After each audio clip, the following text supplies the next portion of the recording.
morning, Mr. Cruz. Counsel for the state. Good morning. Y'all ready? Yes, Judge.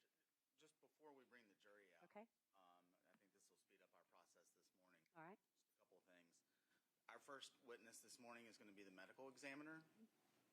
And so part of his presentation, I intend to elicit testimony about his opinion as to how some of the injuries to Ms. Baker may have been inflicted. And in so doing, I have what is very clearly not a real knife. So I just didn't want the court to freak out that I was, so just putting that out there. Second of all, we also would tend to introduce the autopsy report.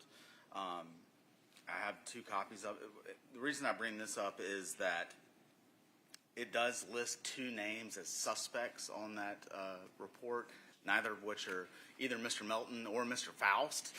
Since this trial has very clearly zeroed in on those 2 individuals, I've prepared a redacted version because I think otherwise we get into issues that might confuse or mislead the jury, and so it would be the state's preference to tender the redacted version. But I would. All right.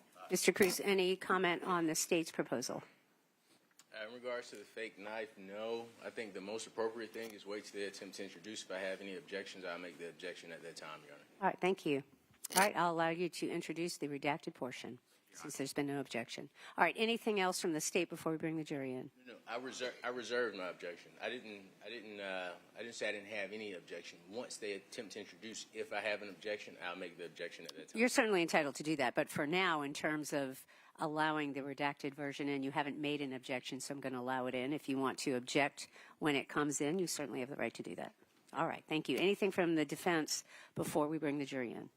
No, ma'am. All right. Thank you. You may bring the jury in.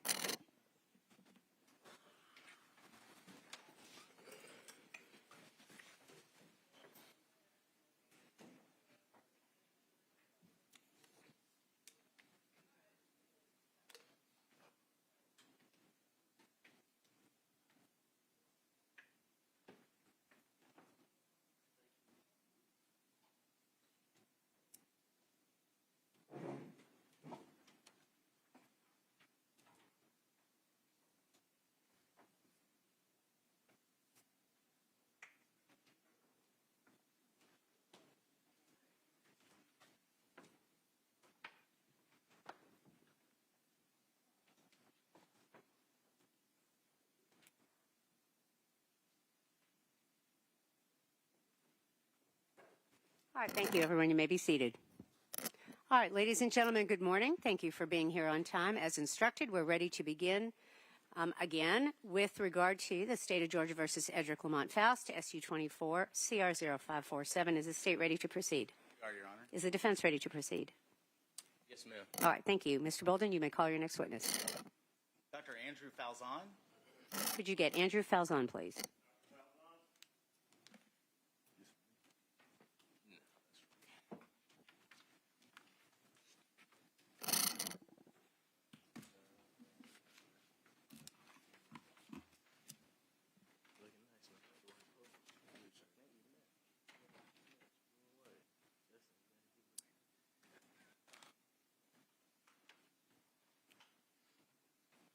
Sir, if you could raise your right hand, please. Do you swear or affirm your testimony in the matter pending before the court shall be the truth, the whole truth, and nothing but the truth, so help you God? You can have a seat.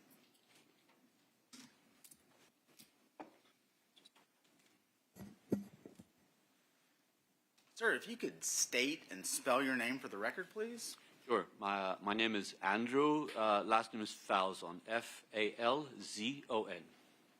And, sir, where are you currently employed? I am currently employed as a consultant pathologist with Mater Dei Hospital in Malta, Europe. And what are your role, or what do you do as a consultant forensic pathologist there? I oversee a pathology lab, one of the satellite labs on a separate island, and I also provide forensic services to the hospital. Can you tell the jury a little bit about your prior employment before working at the hospital in Malta?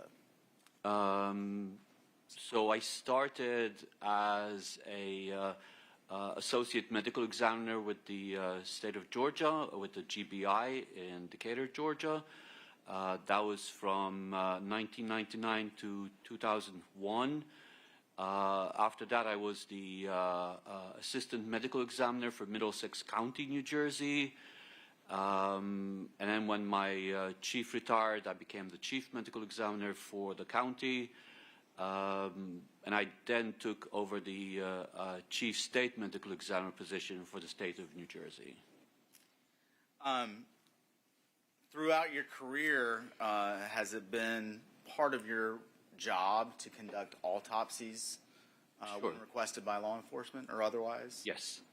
Approximately, if you know, over the course of your career, how many autopsies have you performed? Over 3,500 post-mortem examinations. Can you speak a little bit to your professional experience? I graduated as a doctor of medicine and surgery from the University of Malta.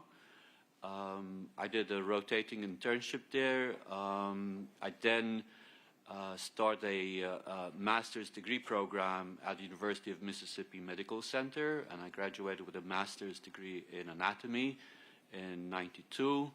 I then enrolled in a pathology, anatomic and clinical pathology residency program at the University of Mississippi, and following that I did a one-year fellowship in forensic pathology at the University of Alabama, Birmingham. Have you also had an occasion to teach in the area of pathology and forensic pathology? Yes, it did. Can you speak just briefly to that, sir? I usually, whichever locality I'm working at, I teach forensic pathology to various classes, usually undergrad classes. Do you serve on any boards, sir? As the chief state med examiner, I served on the domestic violence fatality near fatality review board, and also the child fatality review board, both the state board and the suicide subcommittee. I still serve on the suicide subcommittee of the child fatality review boards. Again, briefly, do you have trainings and certifications in the area of forensic pathology? Once I completed my training in pathology, I took the American Board of Pathology certifying exams. I am board certified in anatomic, clinical, and forensic pathology. Have you spoken at conferences related to the area of forensic pathology?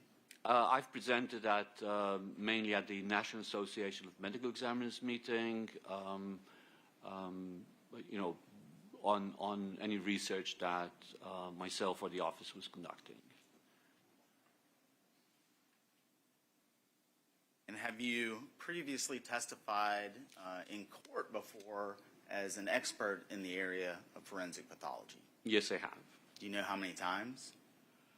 Over 100 times, mainly in the state of New Jersey, but also in the state of Georgia.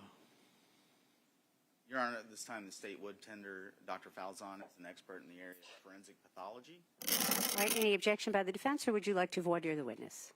No objection, Your Honor. All right, thank you.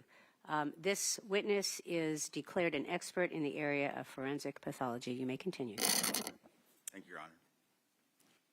Dr. Falzon, I'd like to turn your attention back to January the 20th of 2001.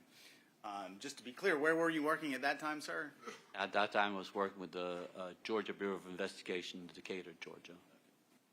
And on that date, did you have the occasion to perform an autopsy on the body of Tara Baker?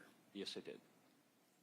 Can you describe briefly the condition in which the body was received? The body was received enclosed in a black body bag, and the body, to my recollection, was that she was unclad, she didn't have any clothes on her, and it was extremely charred. Do you take steps to ensure that the person you are performing the autopsy on matches the, I guess, submission from law enforcement, I guess? Yes, I do. Okay.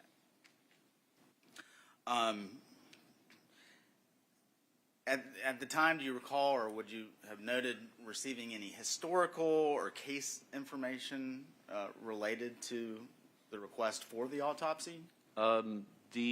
Typically we would receive that. I haven't seen any copies of those recently, so I don't recall exactly. Can you tell us briefly what an autopsy consists of? An autopsy is a post-mortem examination, typically performed to establish the cause and manner of death. We would start by reviewing the history surrounding the case. Then we'd move on to the examination of the body. Certain cases, we would do x-rays prior to actually starting the examination. Then you describe the clothing, remove the clothing, collect any trace evidence if indicated, and then you start the external examination, the examination of the body from head to toe, front and back. Once that is documented and you look for any injuries, document those, take the necessary photographs, then you move on to an internal examination whereby we do an incision across the chest and abdomen, remove the organs of the chest and the abdomen. We'll make an incision across the top of the scalp, remove the skull cap, examine the brain, and then finally we'd examine the neck organs. During the course of the autopsy, we'll also collect specimens for toxicology and DNA as indicated. You also take photographs while the autopsy is being conducted? Correct. And is it common practice to reduce the findings of your autopsy in the form of a written report? Yes.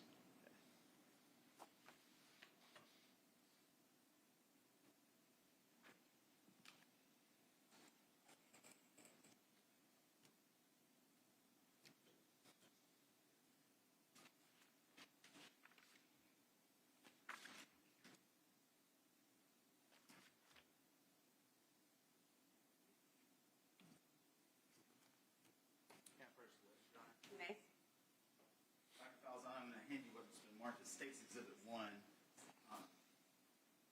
Do you recognize that, sir? Yes, I do. What is State's Exhibit 1? It is a copy of the autopsy report drafted and signed by myself. And is that the autopsy related to the case involving Tara Baker? Correct. I'd move to tender States 1 at this time, Your Honor. Any objection, Mr. Cruz? No, ma'am. It is admitted. Dr. Falzon, I'm going to go through your report kind of sequentially as it's outlined in State's Exhibit 1.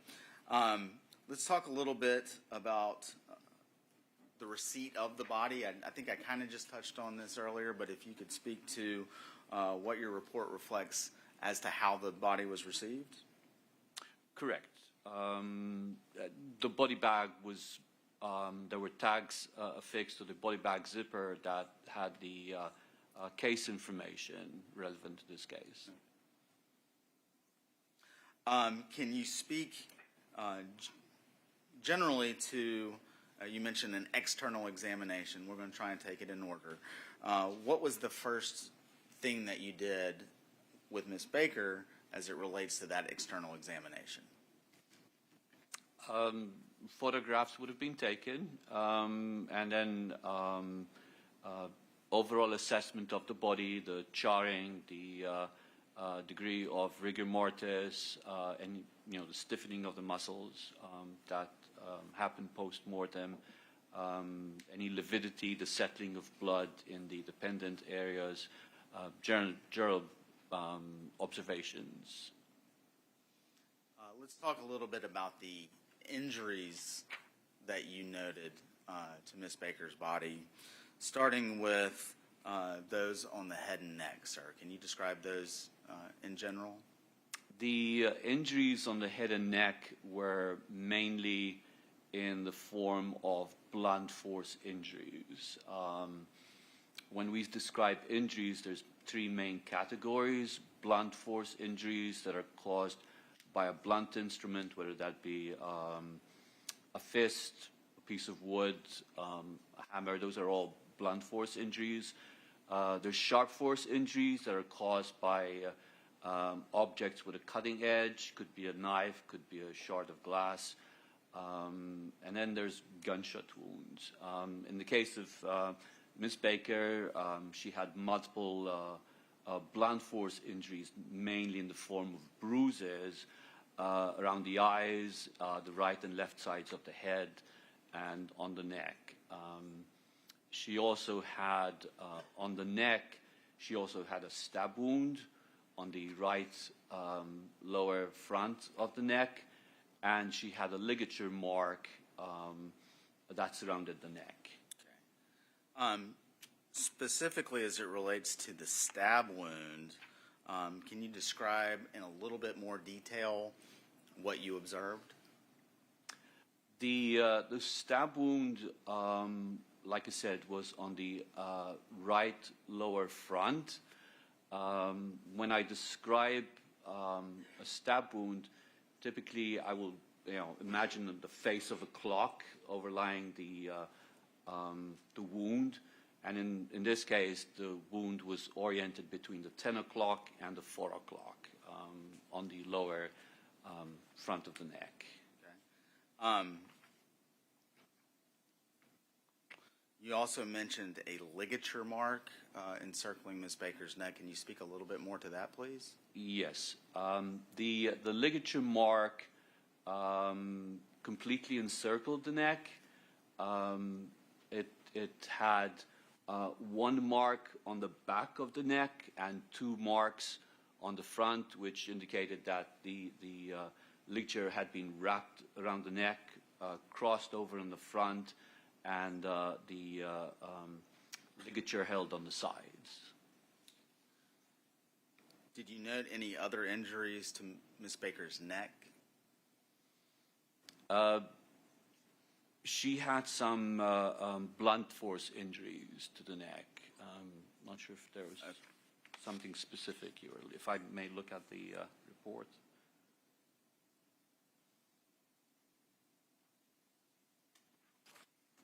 She had contusions, bruises below on the left ear, below the left ear, and behind the left ear. Moving, and we'll come back to that momentarily, Dr. Falzon. Did your external examination of Ms. Baker also include injuries to her torso? It did, yes. And again, I'm going to ask you to briefly summarize the extent of those injuries that you observed. The injuries to the torso were mainly in the genital and anal areas. Can you go into a little bit more detail about those injuries, sir? Again, they were in the form of blunt force injuries, bruising on the right side of her vulva down to the posterior aspect of the vulva, and she also had a bruise that completely encircled the anal region. And lastly, Dr. Falzon, did you note any injuries to Ms. Baker's extremities? Yes, I did. And what were those? Those were mainly in the form of sharp force injuries, injuries caused by a cutting instrument, and they were limited to the back of her hand, which could be classified as defensive type injuries, the injuries that a person would sustain trying to ward off an attack.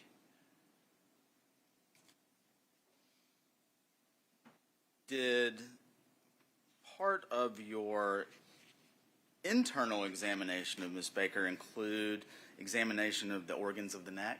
Yes, I did. And particularly, what, if anything, did you observe in that part of the internal examination of Ms. Baker? As part of the examination of the neck structures, we look at the bones and the cartilages that make up the neck. One of the bones that we have in the neck is called the hyoid bone. It's a C-shaped bone that sits above the larynx. With cases of strangulation, we often see fractures in the hyoid bone. In the case of Ms. Baker, there were fractures on both the right and left sides of the hyoid bone. And based on your training and experience, sir, what, if any, significance did you attribute to your observation as it related to Ms. Baker's broken hyoid bone? That was part of the strangulation process.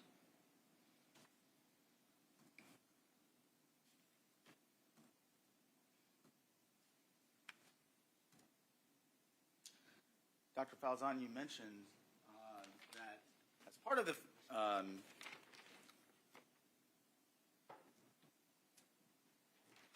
autopsy, you do take photographs. Correct.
Bear with me just a second, Dr. Falzon.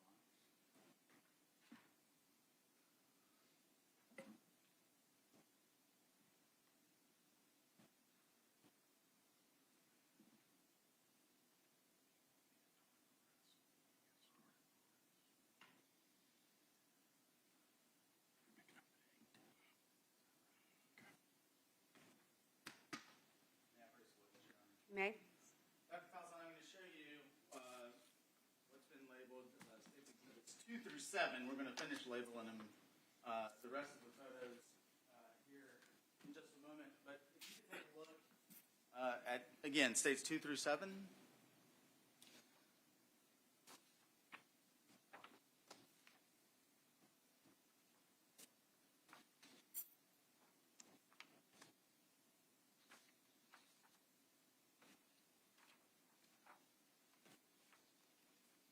Do you recognize those, sir? I do. Are those States Exhibits 2 through 7 fair and accurate representations of the autopsy that you described of Ms. Baker back on January 20th, 2001? Yes, they are. Move to tender States 2 through 7. Any objection, Mr. Cruz? No, ma'am. They are admitted. And again, I realize this is a little cumbersome. If I can approach it again. You may. This, Dr. Falzon, is States 8 through 14. Same question. Take your time. Take your time. See if you recognize those.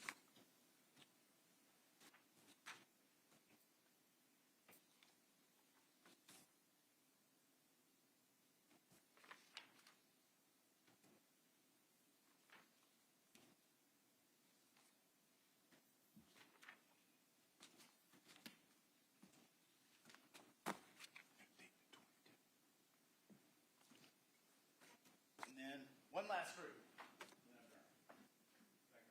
You may. This is states 15 through 22.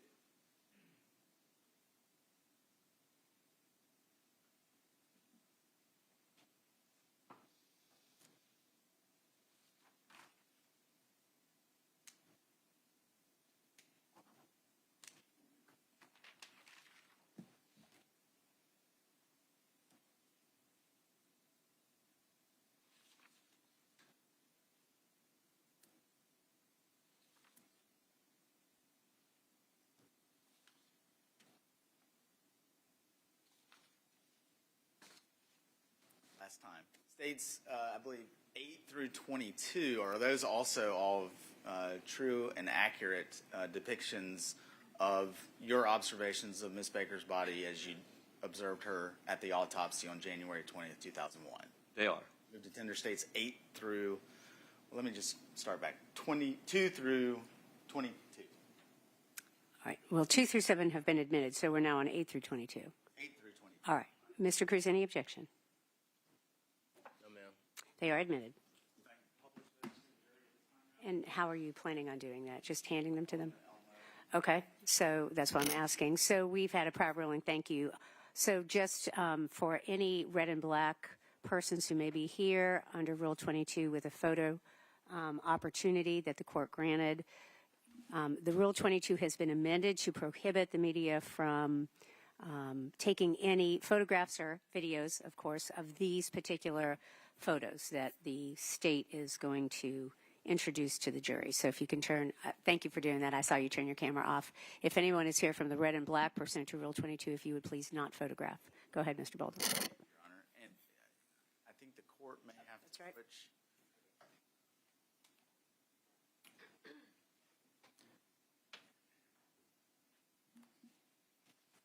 So, Dr. Falzon, you should have a monitor down there to your right.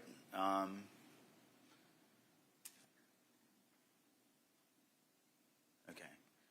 Dr. Falzon, we're going to start with State's Exhibit 2.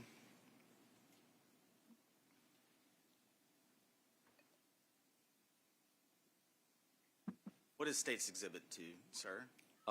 It's a photograph of the body of Miss Baker as received, and it depicts the face